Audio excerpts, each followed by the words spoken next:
there was some points I didn't cover in the last video that I want to bring up. If I had brought them up, I probably would have had to upload the video manually because it would have transcended 10 minutes. But this drawing is not going to be really good. It just helps me verbalize what I'm trying to convey. You see that one crown is opposing the other. Now, what I mean by this is how monarchy can lead to revolution. When, let's say, the Secretary of Agriculture comes at odds with the Secretary of Defense over something, who cares what. The Secretary of Defense can say, well, if you're going to keep doing that, I'm going to cut off the water supply, so fuck you. And the Secretary of Agriculture is, like, what the fuck, you're a troll. And if they compete like this and refuse to coexist, this creates revolution. So as long as one person is socially disgusted with whatever the other person is doing, we can have revolution, top to bottom. Now, mind you, the president's job under this monarchy bill is to mediate between them and to come to an ultimate decision on any kind of issue. But the problem is that doesn't necessarily take away the authority of Secretary A or B. So the Secretary of Agriculture or Secretary of Defense can still be a dick and still do dick things. What are you going to do about it? Are you just going to fire them? How would you do that? Would you come to a majority rule between the 7 oligarchs on firing the guy that's the troublemaker? Would you assassinate them? What would you do? And then what would you do in the meantime?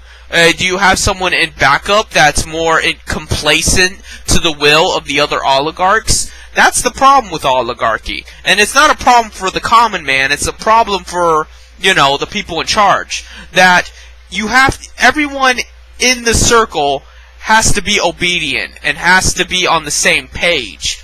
Because as soon as they're not, there's going to be lots of conflict and lots of problems. And that's good for the common man. That keeps the common man from being tyrannized. And I know that people are going to say some shit, but I bring up internet moderators. The problem with internet moderators is there's no real competition. Isn't that something? How capitalism always claims to be about competition, and yet that's never the case. It's always about cooperation of the rich against the poor. And the reason is because capital owners conspire to retain capital to rule over the common man. But in a monarchy of some sort, they essentially have to cooperate with each other or society collapses. And imagine an internet forum where there were several administrators that had equal amount of power. They could all ban people the same way. They could all, run the site the same way. They all know about the site's coding and everything.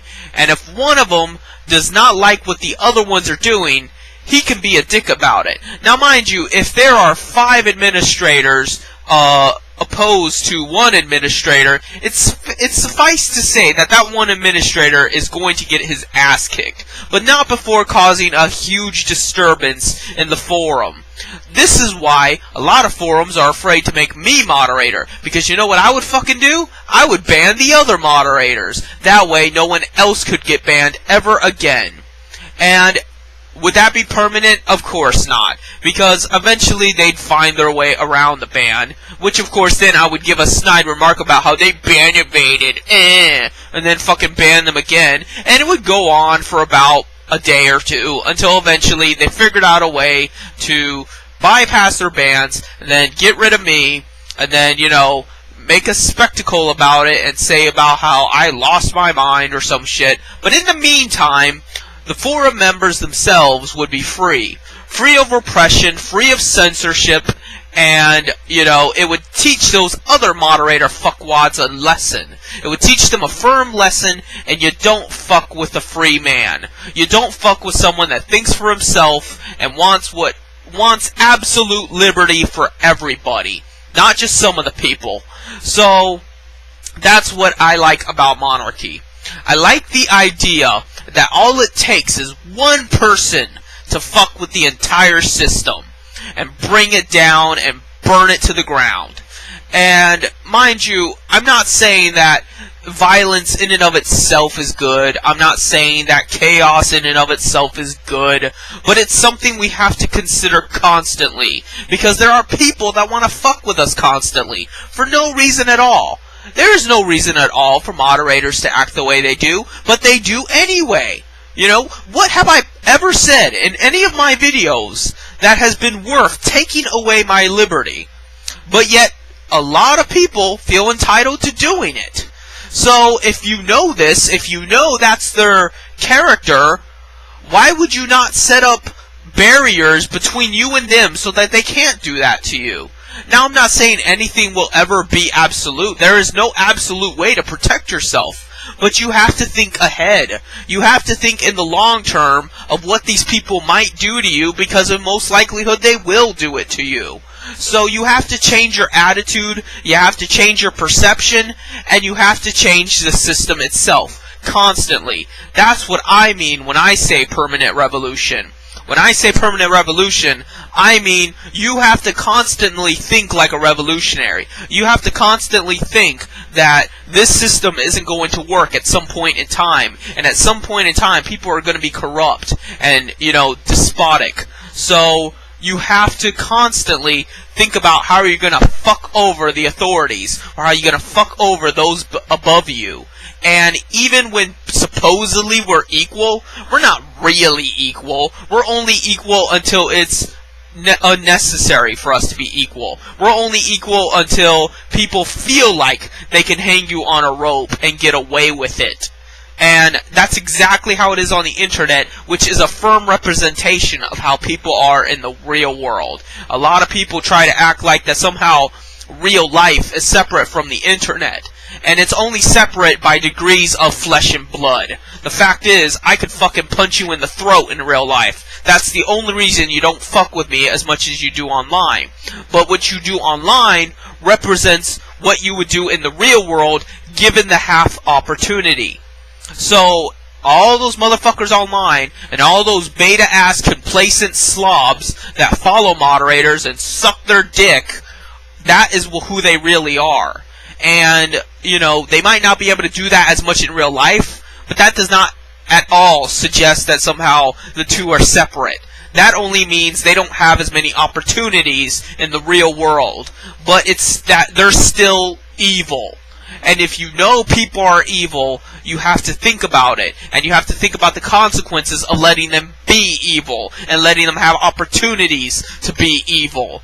And in my mind, I figure if there is a monarchy, then all it takes is one guy to be a dick, and it'll fuck with the other monarchs, and they won't cause much trouble. They won't hurt the serfs and the commoners and the working class, whatever you want to call them, so long as there is one guy that has some kind of morality in him. As long as there's one guy with some sense of decency, those other guys will never fuck around. And the reason why I think a monarchy is better at that than, say, a republic or a direct democracy is because in direct democracy, people tend to lose themselves. They tend to lose themselves in the heat of voting and feeling a part of something bigger, and they join parties and they become stubborn and arrogant. And at the same time, a republic of many people lose themselves too. Then that 1,000-some Senate or whatever feels like one huge branch, and the individual that stands up to them has nowhere near as much power to stand up to them. So it's always about keeping power low between people, so that there's never someone way up here and you way down here. And it's not so much because, power in and of itself is evil, but because we know what people will do with power. So we can never have people believing that they are just one Borg entity that can oppress other people as individuals, nor can we believe that people are monarchs of absolute dictatorial power.